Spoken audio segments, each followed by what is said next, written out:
Now let's take a look at navigation.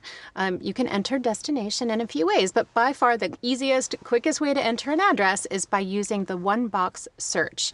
And you can access that. Let me show you where. Just touch right here. Okay.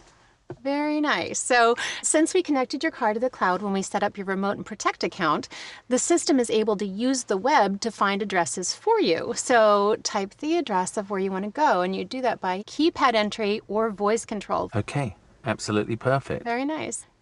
And just hit enter. Terrific. Now, as soon as you've confirmed that it's the correct address, you can go ahead and start the navigation. Now, if you want to view other routes, just go ahead and hit route options right there before you select start. Okay. Select the route and touch start to begin. Your route displays on the screen with an estimated time. You also have the distance left as well as the time to your destination.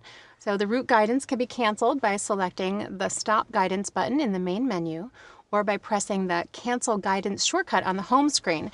And I can show you where that is right here. Do you see that? Yeah, because I do change my mind. Through it? So I change my mind all the time. So, okay, so if I you push can that? touch that to cancel, yeah. Okay, fantastic. There are other methods for entering a destination. So to use these methods, we're going to go back to the navigation main menu.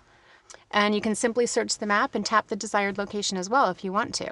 That's fantastic. Isn't that great? And then we can go ahead and hit route options, or you can just start. Okay, perfect. I love it.